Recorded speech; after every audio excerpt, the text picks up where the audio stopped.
Olá! Vamos para o capítulo 41. Hoje o capítulo tem fortes emoções. Deixa eu falar uma coisa. Partilhe esse vídeo para todo mundo, manda para todo mundo e fala para as pessoas se inscreverem no canal. Por quê? Para todas as vezes que eu colocar um conteúdo novo, a pessoa recebe uma notificação. Você também se inscreva, hein? Se inscreva no canal, tá bom? No meu canal, para a gente fazer essa leitura juntos. Vamos lá, vamos fazer essa leitura junto. São 3 anos pela frente aí, nós vamos ler a Bíblia inteira, tá bom? O que a gente precisa para ler a Bíblia? A Bíblia e que o Espírito Santo nos ilumine.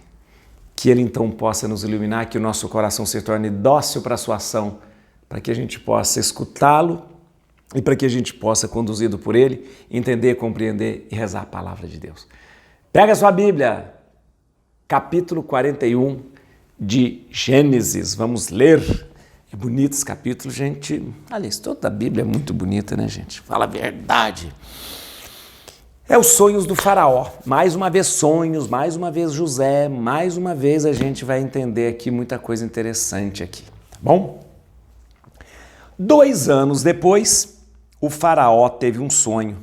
Encontrava-se ele perto do Nilo, de onde saíram 7 vacas belas e gordas que se puseram a pastar no capinzal. Mas eis que saíram em seguida do mesmo Nilo 7 outras vacas feias e magras, que vieram e se puseram ao lado das outras na margem do rio. As vacas feias e magras devoraram as 7 belas e gordas, e o faraó despertou. Adormeceu de novo e teve outro sonho. 7 espigas grossas e belas saíam de uma mesma haste. Mas eis que em seguida germinaram 7 outras espigas magras e ressequidas pelo vento do Oriente. As espigas magras devoraram as espigas grossas e cheias, e o faraó despertou. Era um sonho. Chegada a manhã, o faraó, com o espírito preocupado, mandou chamar todos os mágicos e sábios do Egito. Contou-lhes seus sonhos, mas nenhum deles soube explicá-los. Então, o copeiro Mor disse-lhe: vou confessar a minha falta. Um dia, tendo-se o faraó irado contra os seus servos, mandou-me encarcerar na casa do chefe da guarda com o padeiro Mor. Eis que uma noite tivemos nós dois um sonho, cada um o seu. Ora, estava lá conosco um jovem hebreu, escravo do chefe da guarda. Contamos-lhe nossos sonhos e ele nos interpretou, a cada um o seu. E os acontecimentos confirmaram sua interpretação. Eu fui restabelecido no meu cargo e o outro foi pendurado. O faraó mandou chamar José, o qual foi imediatamente tirado do cárcere. Ele barbeou-se, trocou de roupas e apresentou-se diante do faraó.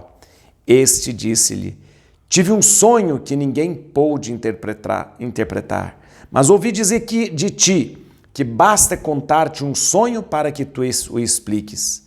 Não sou eu, respondeu José, mas é Deus quem dará ao faraó uma explicação favorável.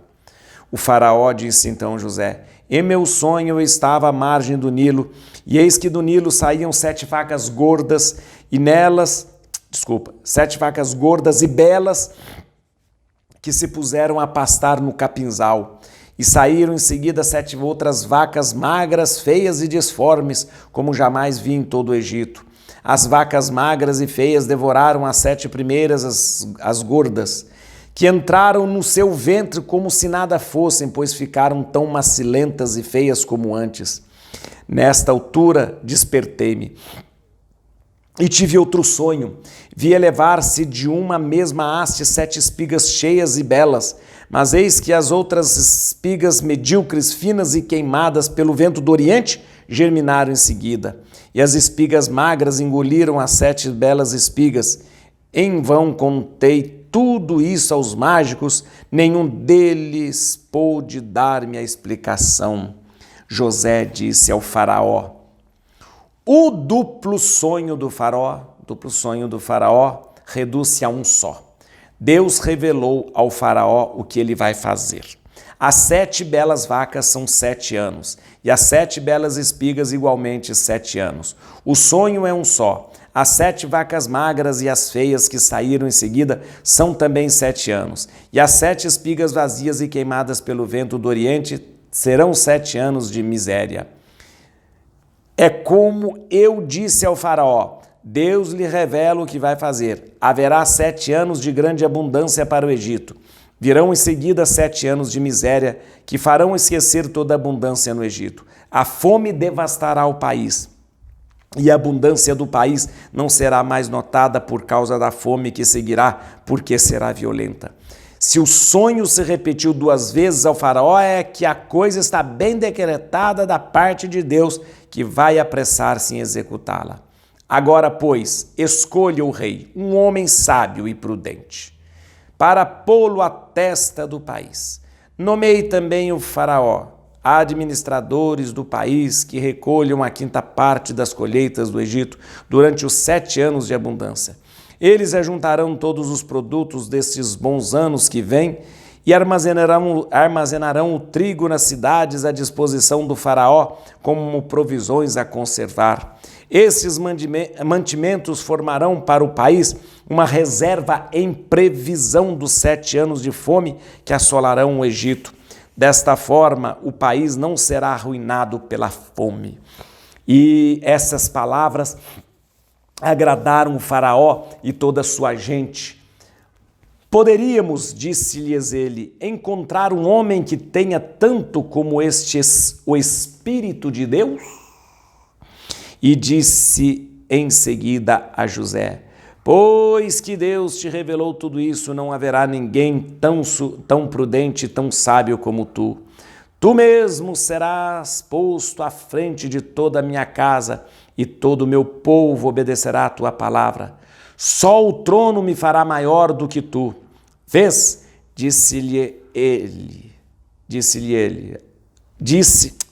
Vês? Disse-lhe ainda, eis que te ponho à testa de todo o Egito.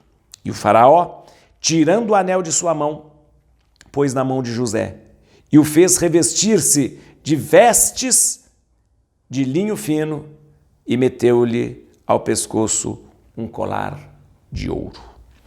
E fazendo-o montar no segundo dos seus carros, mandou que se clamasse diante dele, ajoelhai-vos. É assim que ele foi posto à frente de todo o Egito. E o faraó disse-lhe, sou eu o faraó, sem tua permissão não se moverá a mão nem o pé em toda a terra do Egito. O faraó chamou a José Safenat-Faneque, e deu-lhe por mulher Azenete, filha de Putifar, sacerdote de On. É outro Putifar, né? José tinha 30 anos quando se apresentou diante do faraó, rei do Egito. Ele retirou-se da casa do faraó e percorreu todo o país. A terra produziu abundantemente durante 7 anos de fertilidade.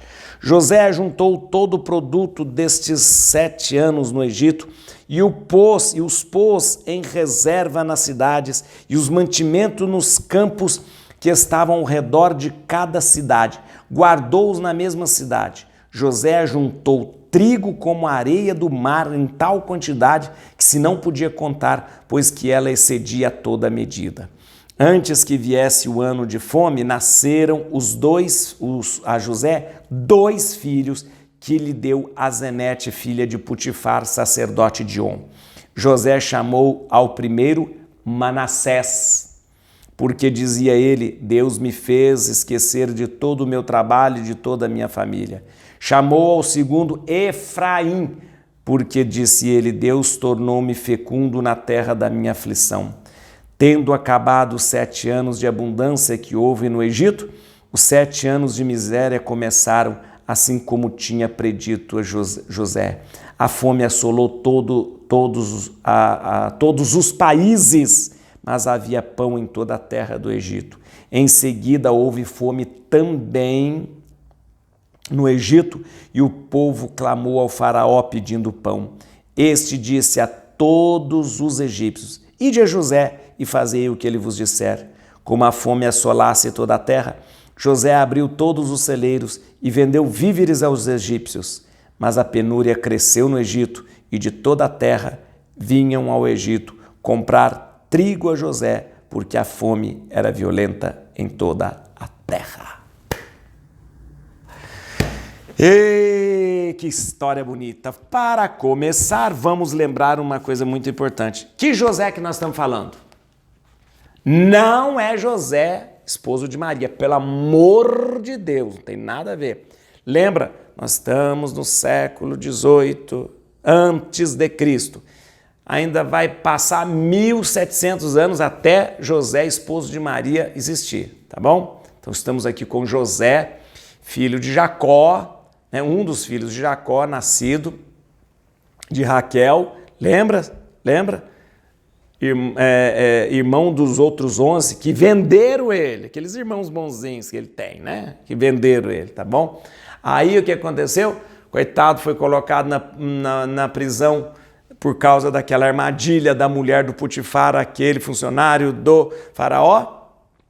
Agora o copeiro lembrou de José. Lembra de tudo aquilo que aconteceu? Que ele foi, acabou interpretando os sonhos dos dois lá, deu tudo isso, deu certo, do copeiro e do padeiro, e o copeiro esqueceu. Agora o que aconteceu? O faraó teve quantos sonhos? 2 sonhos. Lembra que eu tinha? Tudo na vida de José tem a ver com sonho e sempre com 2 sonhos. O faraó teve 2 sonhos, ficou impressionado porque ele viu 7 vacas magras, primeiro 7 vacas gordas, aquelas 7 vacas gordas. Depois vieram 7 vacas magras e comeram as gordas tudo. Aí depois ele teve um outro sonho, segundo sonho, 7 espigas bem gordas, robustas, rechonchudas. E aí quando vieram mais 7 espigas magrelas e comeram as 7 espigas rechonchudas. 2 sonhos, né? E aí ele ficou desesperado. O que é isso? O que é isso? Chama... Aí que aquele copeiro foi lembrar. Olha, você vê? Depois de 2 anos, coitado do José, ficou 2 anos na prisão, gente. 2 anos na prisão e o copeiro lá só servindo vinho pro faraó, não lembrava. Fala a verdade. Que copeiro esquecido, né? Não lembrou do José. Aí depois de 2 anos, querendo fazer média com o faraó. Sou faraó. Eu estou lembrando agora, 2 anos atrás, eu fiquei preso lá junto com o padeiro. Aí tinha um hebreu lá que interpretou o sonho. Olha que coisa. 2 anos depois. Impossível. 2 anos depois ele lembra. Ele interpretou o meu sonho do padeiro e deu certinho. O faraó que já tinha chamado os sacerdotes, os magos, que não tinha dado certo, chama esse hebreu. Barbeou o José, barbeou ele, arrumou, botou uma veste nele, lembra de veste? Mais uma vez o veste. O que acompanha o José sempre é sonho e manto e veste. Aquela veste que o pai deu para ele, a veste que a mulher puxou dele e fez ele para a cadeia, agora mais uma veste que o faraó, que puseram nele. Foi lá e ele interpretou exatamente. Seu faraó, sabe o que é o seguinte? 7 vacas gordas, 7 anos de fartura, 7 vacas magras, 7 anos de penúria, 7 espigas rechonchudas e bem gordona, 7 anos de fartura, 7 espigas magrelas, 7 ressequidas, 7 anos de penúria que vai ter. Por isso, você sabe que esse ditado 7 vacas magras que nós usamos vem daí, né? Da Bíblia. Olha como que a Bíblia é tão interessante, né? A gente fala, a gente está nas épocas das vacas magras, por causa da Bíblia. Quando a gente, até hoje, quando a gente está passando por um momento de dificuldade, a gente fala, essa época, nós estamos nas épocas das vacas magras, lembrando justamente esse sonho do faraó que José interpretou, dizendo que era tempo de penúria. Até hoje usamos tempo de vacas magras e tempo de vacas gordas. Até hoje nós falamos tempo de vacas magras quando o negócio está feio, a situação está feia. Tempo de vacas gordas é quando o negócio está bem. Mas aí o faraó E ele fala, meu Deus, então é isso mesmo que vai acontecer, o que que eu vou fazer, o que que eu vou fazer? E eu queria uma pessoa inteligente, uma pessoa... aí o José também, José é esperto, José falou assim, seu faraó, é o seguinte, hein? Você precisa colocar uma pessoa inteligente, uma pessoa capacitada, como quem diz, tô aqui, né? Aí o faraó fala, meu Deus, quem é que eu vou colocar? Quem poderá me socorrer neste momento? Quem poderá me socorrer nesse momento? Eu estou precisando de uma pessoa prudente, sábia, que pode me ajudar. E o José na frente deles. Assim. Aí ele falou, José, vai ser você. Você colocou o anel, lembra? Anel e colocou também o cordão. Lembra de anel e cordão? Símbolo de autoridade, símbolo de que ele tem autoridade do faraó. Colocou nele... agora que ele coloca a veste nele. Agora que ele colocou a veste nele. Símbolo de distinção, né? Distinção. E aí o José começa a organizar. Ele é muito bem organizado. Ele começa a organizar. Nesse tempo agora, 7 anos, vamos fazer estoque. E o José, ele começa, você viu ali, ele começa a desenvolver uma coisa que é interessante, que já existia no Egito. Não sei se foi o José que desenvolveu, mas já existia no Egito. O Egito era um país uma terra muito avançada. E o Egito já usava naquela época os entrepostos. Ele usou os entrepostos, interessante isso, né? É a única nação que usava esse sistema de entrepostos. E ele usou os entrepostos para ir abastecendo, 7 anos, abastecendo, 7 anos. Porque o negócio viria depois 7 anos de penúria. E realmente veio 7 anos de penúria. Quando todo mundo estava passando fome na região, o Egito, que era um país organizado, e organizado por aquilo que José fez, organizou a produção, organizou o estoque, organizou os entrepostos. O Egito não passou pela fome, mas essa fome invadiu o mundo todo, que fez o quê? Que fez a fome chega lá na terra, lá em Canaã, lá onde estavam os seus irmãozinhos. E quem começa a passar a fome agora? Os irmãos de José. E aonde que eles vão ter que ir? Nem precisa falar, né? Vem cá comigo, vamos lá que eu tenho um monte de coisa para explicar que tem muito significado nisso aqui. Primeira coisa que é importante a gente lembrar, olha aqui, 41, vamos começar aqui. 2 anos depois, fala a verdade, 2 anos, coitado dele, preso lá. O faraó teve um sonho, encontrava-se perto do Nilo, de onde saíram 7 vacas, aquela coisa toda, já contei para você o sonho. Olha aqui, como é que José entra na corte do faraó, sonho. De novo sonho. Lá atrás, José, por causa do sonho que ele tem, os irmãos jogam ele na cisterna. José vai ser preso. José, ele encontra, de repente, começa a vida dele mudar a partir de quê? Dos sonhos que José tem quando ele está na prisão junto com o padeiro e com o copeiro. E agora ele entra na corte do faraó com o quê? Com sonho. Sempre sonho seguindo José. Sempre sonho mudando a vida de José. Sempre sonhos trazendo José esta ligação com Deus. Porque todos os sonhos sempre foi uma maneira de Deus falar com José. Vamos lá. Olha que interessante. No versículo 2. Saíram 7 vacas belas e gordas que se puseram a pastar no capinzal. Na verdade, que pastar ali nos juncos ali. No capinzal não é no junco ali. Era muito comum nas cheias do Egito, nas cheias do Nilo, né? Ali quando o Egito subia, o Nilo subia e ficava ali aquilo tudo, tudo alagado, nos juncos ali. E vaca, deixa eu explicar para vocês, a gente tem que entender aqui, a deusa egípcia Hathor,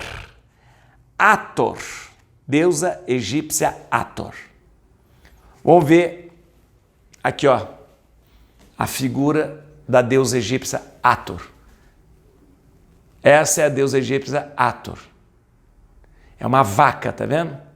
Uma vaca. A deusa egípcia Hathor Ator, olha que interessante, era uma vaca saindo do Nilo. Então, o sonho do faraó tem a ver com as suas crenças, mas Deus usa esse sonho para falar alguma coisa. Então, olha para você ver, a deusa egípcia Ator, que é uma deusa dos egípcios, era uma vaca saindo do Nilo, né? Que interessante. Vem comigo aqui no versículo 6, ó. Versículo 6, mas eis que em seguida germinaram 7 outras espigas magras e ressequidas pelo vento do Oriente. Peraí, vamos fazer um pouquinho de geografia. O vento seco que castiga o Egito não vem do Oriente, vem do Sul. Existe um vento que vem do Sul e castiga por demais as plantações e o clima do Egito. Não vem do Oriente. Por que a Bíblia fala que o vento vem do Oriente? Quem é que vem do Oriente? O Oriente está ali. Os filhos de Jacó. É onde está a Palestina daquela época. A Palestina. Então, daquele lado onde se encontra o povo de Deus, é que vem o vento que seca o Egito. Então está dizendo que dali também está vindo alguma coisa para que mostre para o faraó o poder de Deus, vindo dali, né? Talvez a Bíblia coloque o vento do Oriente, lembrando que este vento vem ali da Palestina, vem ali onde está o povo de Deus, né? Vamos então aqui ó, no versículo 8, olha aqui, ó, chegada de manhã, o faraó com o espírito preocupado mandou chamar todos os mágicos e sábios do Egito. Magos e sábios, gente, geralmente são sacerdotes, pesquisadores. Lembra quando a gente fala dos reis magos? Que os reis magos que vão até Jesus são já os magos do Oriente. Geralmente os magos do Oriente são astrônomos, estudiosos, sacerdotes, que estudam, né, e são esses aí que estão ali. Na verdade, eles professam oráculos, né, baseado nos astros, baseado no conhecimento do astronômico.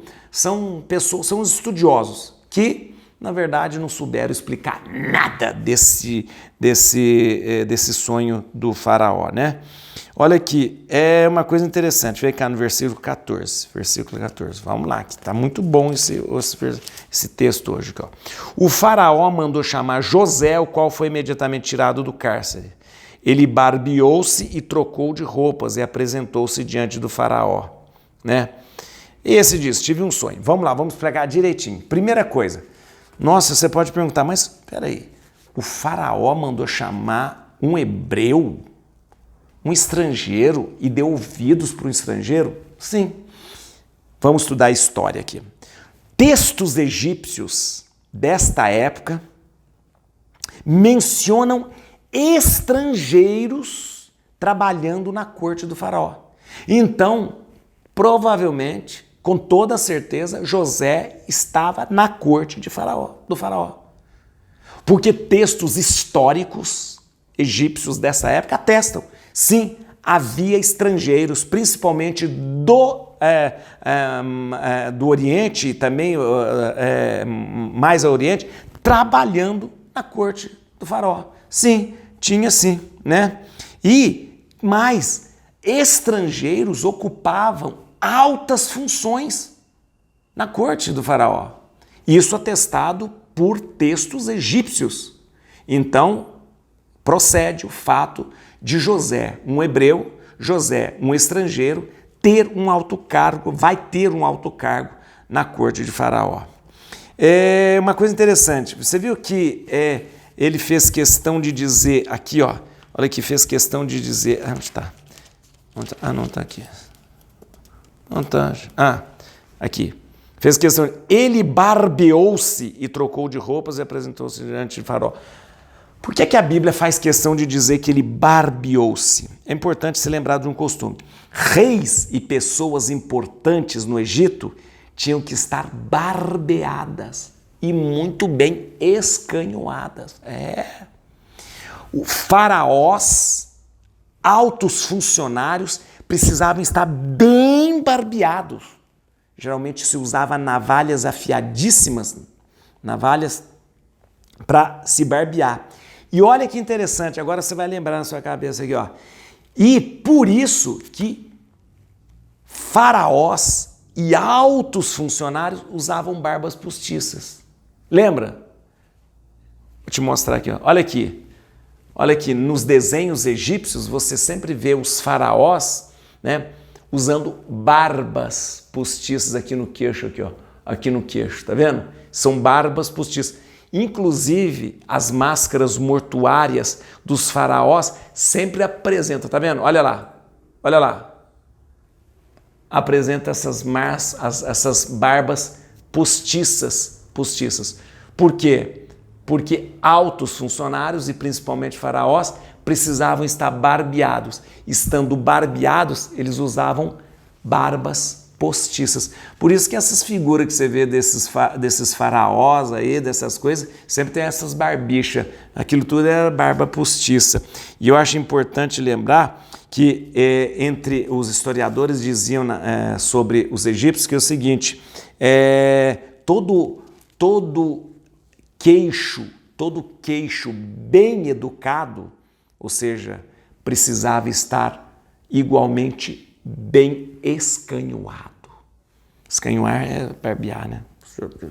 Então, estar barbeado é sinal de educação, é sinal de alto funcionário. Eu também acho, também. Não, até hoje eu acho que a pessoa bem barbeada demonstra uma educação, né? Uma educação. Não, e também tendo barba, ela pode ter uma barba bem aparada, direitinho, assim. Mas barba desleixada e suja é coisa de gente sem educação. Então, não tem nada a ver com isso que eu estou falando, mas é bom lembrar também. Mas vamos lá.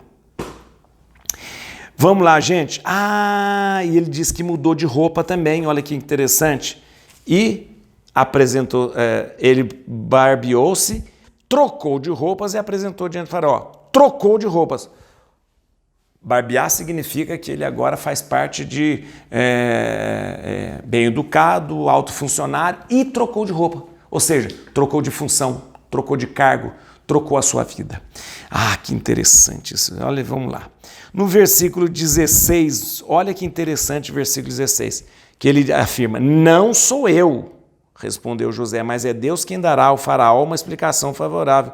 Porque ele fala assim, o faraó fala, ouvi dizer de ti que basta contar um sonho para que tu explique? Ele falou, não sou eu, respondeu, mas é Deus quem dará ao faraó uma explicação favorável. Ou seja, o que José está querendo dizer aqui? José está querendo dizer que Deus é o autor desse sonho. É Deus querendo falar alguma coisa para ele. Não sou eu não, sou faraó. É Deus querendo falar alguma coisa para você. Então, Deus quer falar alguma coisa para o faraó. E isso é importante que lembre. Vem cá, no versículo 27. Versículo 27 comigo. As 7 vacas magras e feias que saíram em seguida são também 7 anos. E as 7 espigas vazias e queimadas pelo vento do Oriente serão 7 anos de miséria. Muito bem. O que é importante lembrar isso? Fomes de 7 anos, uma fome de 7 anos é atestada nas literaturas cuneiformes dos egípcios e dos fenícios. Isso é importante, porque você pode falar assim, a Bíblia está contando história da carochinha aí. Não.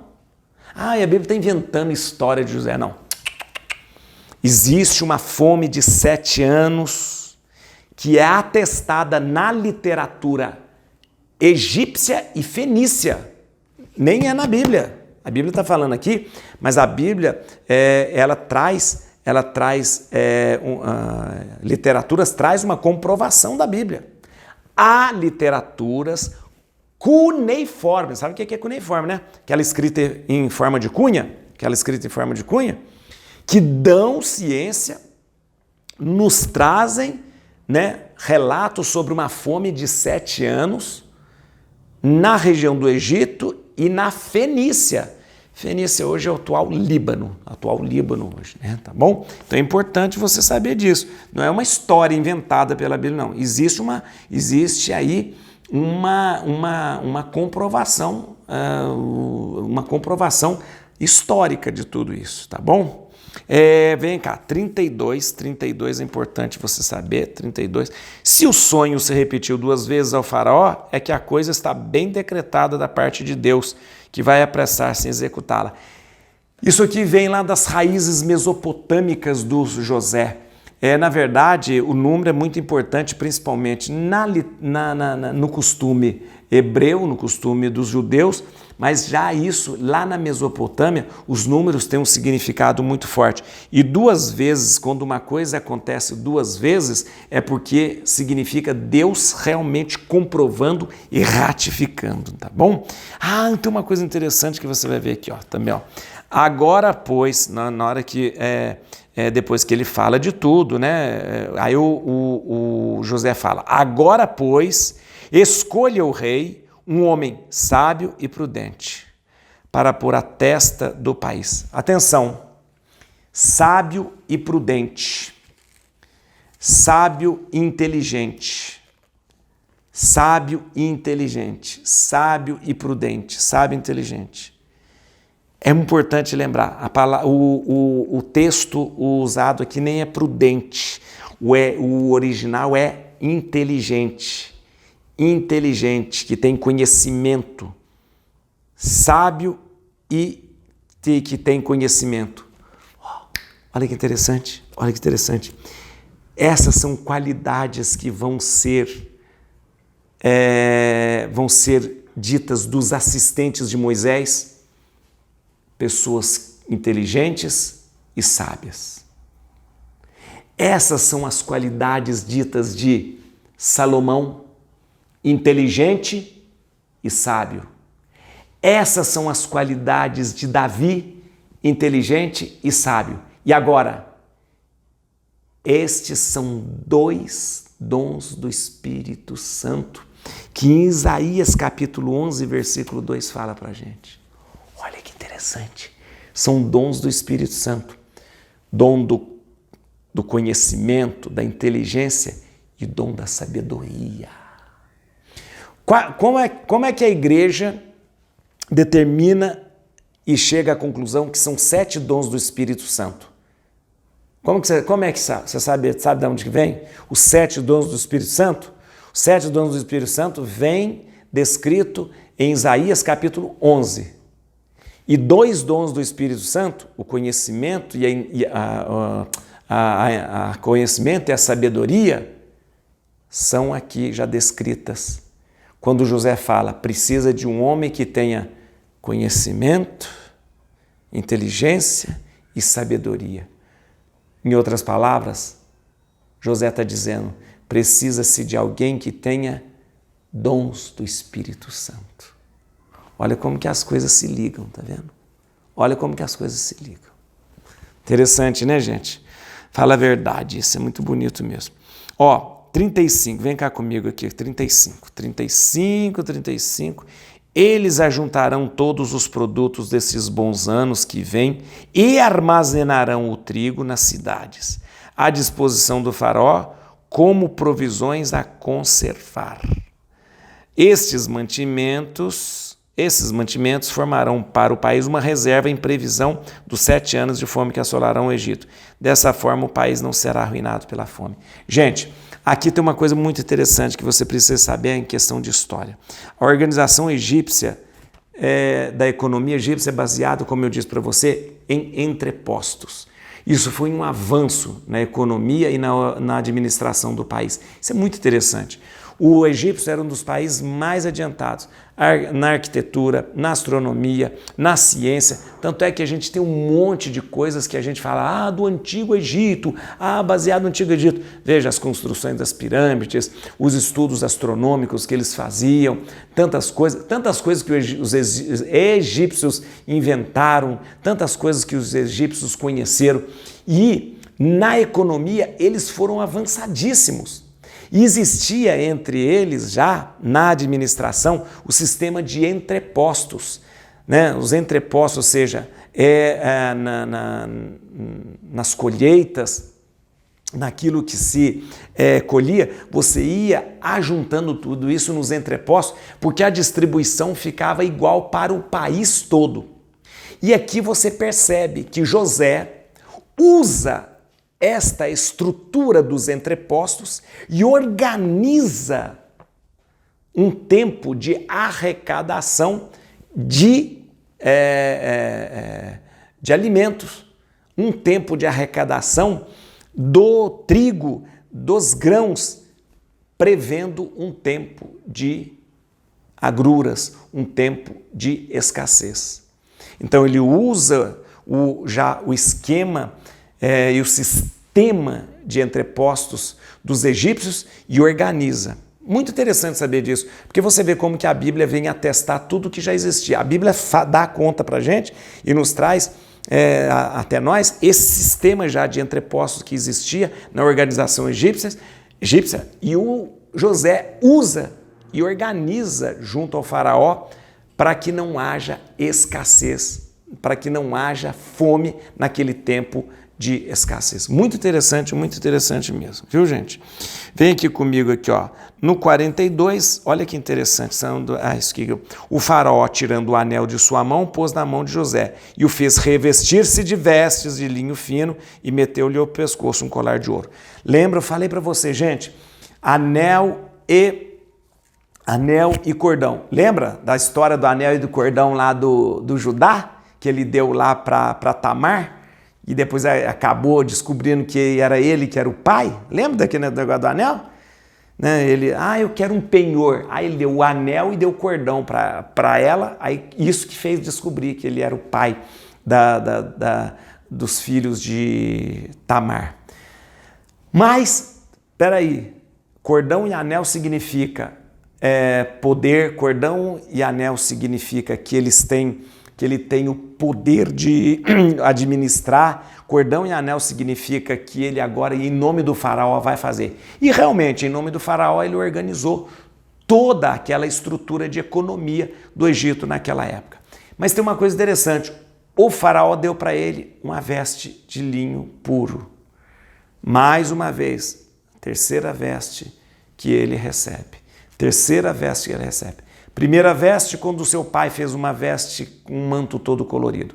Segunda veste que ele estava usando quando a mulher puxou a veste dele e segurou a veste e falou, ele me atacou. E a terceira veste de José, aquela que o faraó dá para ele nesse momento. Vamos lá. 45, vem cá, 45 é o nome dele aqui, mudou o nome. O faraó chamou a José Safenat-Faneque e deu-lhe por mulher Azenete, filha de Putifar, sacerdote de On. Vamos entender, não vamos confundir as coisas não. Vamos lá. Ele recebe o nome egípcio. Ele está numa terra estrangeira, lá se fala outra língua, e o nome egípcio que ele recebe, Safenat-Faneque. O nome egípcio dele significa Deus vive e fala. Safenat-Faneque. O faraó fala, você agora vai chamar Safenat-Faneque. Em egípcio significa Deus vive e Deus fala. O faraó falou, realmente Deus vive e fala através desse rapaz. Muito bem. Ele falou que ele deu a Zenate, a filha do Putifar. Que Putifar é esse? Não é o Putifar casado com aquela sem vergonha lá. Não é. É outro Putifar. Putifar era um nome comum lá. Tanto é que Putifar como eu disse para você, Putifar em egípcio é Padiparé. Putifar em egípcio é Padiparé. Né? Transliterado para o hebraico fica Putifar. Então, era outro Putifar. Esse é o sacerdote de On. Tem um Putifar, que era aquele chefe da guarda, alto funcionário do faraó, que comprou o José, que levou para dentro da casa, que a mulher dele, aquela que tem um fogo danado, quis pegar ele não aceitou e aí foi jogado na prisão. Agora é outro Putifar. Esse Putifar é gente boa agora. Esse Putifar é sacerdote de On. On é um templo que tem em Heliópolis. On é um templo que tem Heliópolis no Egito. Então ele deu a filha de Putifar. Esse Putifar, que é diferente do outro, deu para ele a filha Azenete, que é uma moça muito boa. Muito boa, Zenete, muito boa, boazinha mesmo. Deu para ele e ela vai dar 2 filhos para ele, que você vai ver daqui a pouco, tá bom? Tá certo? Vem comigo aqui no 46. José tinha 30 anos quando se apresentou diante do faraó, rei do Egito. Ele retirou-se da casa do faraó e percorreu todo o país. 30 anos. Peraí, a Bíblia está querendo falar alguma coisa aqui. Por quê? No Egito, gente, 30 anos é a idade sacerdotal. É a idade que uma pessoa pode ficar sacerdote. Aqui, a Bíblia está querendo dar a entender que José tinha mais ou menos um status de sacerdote lá. Mais ou menos. Porque a Bíblia faz assim, ó, José tinha 30 anos quando Faraó colocou ele à frente de todos os seus negócios. Então, 30 anos é a idade sacerdotal, é a idade que uma pessoa podia ser sacerdote. A Bíblia está querendo dar uma indireta dizendo que José era meio que um sacerdote ali no Egito, né? Mas não fala isso claramente. E aí eu vou te dizer uma coisa, vem cá, aí, ó, no 51, vem cá, a gente já está quase acabando. Aqui, ó. Vamos no 50. Antes que viesse o ano da fome, nasceram José 2 filhos, que lhe deu a Zenete, filha de Putifar, não o Putifar lá que comprou ele, outro Putifar, o sacerdote de On, outro. José chamou o primeiro Manassés. Gente, Manassés, ai que nome lindo. Sabe o que significa Manassés? Que coisa linda. Manassés significa esquecimento das dores. Olha que lindo. José sofreu tanto, foi traído pelos seus irmãos, os irmãos queriam matar, e não mata, joga na cisterna. Os irmãos foram tão maus com ele, vende ele, chega lá na casa do Putifar, lá, aquele primeiro Putifar lá, aquela mulher fala um monte de mentira dele, ele vai para a prisão. Agora passou tudo isso. E ele falou, gente, agora eu quero esquecer das dores. E deu o nome do filho dele de Manassés, esquecimento das dores. Sabia que a gente tem que fazer isso na vida da gente? A gente tem que ter na vida da gente um momento que a gente esquece as dores. Isso. E José falou, agora eu quero esquecer de todas as minhas dores. Já sofri muito, sabe? Não quero sofrer mais. Quero esquecer as minhas dores. Por isso meu filho vai chamar Manassés. Esquecimento das dores. Faça isso na sua vida também. Se você está sofrendo demais, toma uma decisão. Fala, acabou, não vou sofrer mais. Hoje eu quero esquecer as minhas dores. Hoje eu vou ser Manassés, esquecimento das dores. Aí ele teve outro filho. Que a Zenete deu para ele, e ele deu o nome de Efraim. Olha aqui, 52. Chamou o segundo Efraim, porque disse ele, Deus tornou-me fecundo na terra da minha aflição. Efraim significa frutificar, frutífero, fecundo, né? Então, Efraim significa frutificar, fecundo, frutífero, né? Porque ele viu que ele se tornou fecundo, né? Não só fecundo em filhos, mas em alegria, em riqueza, estava bem de vida, ou seja, estava bem de vida. Deus me fez frutificar nesta terra e deu o nome de Efraim. Ele então tinha 2 filhos, Manassés e Efraim. Depois vocês vão ver que esse Manassés e Efraim vão voltar lá para lá, né? Mas o que acontece? Vamos aqui, a gente termina, 57, e de toda a terra vinha seu Egito comprar trigo a José, porque a fome era violenta em toda a terra. Isso significa que a fome chegou lá, nos seus irmãos. Agora você vai ver. Para quem que esses irmãos vão ter que pedir? Para quem? Meu filho, espera as cenas dos próximos capítulos. Et crutim domini, fugit partes adversae, vite teleu de tribu Iuda, radix Davide, aleluia!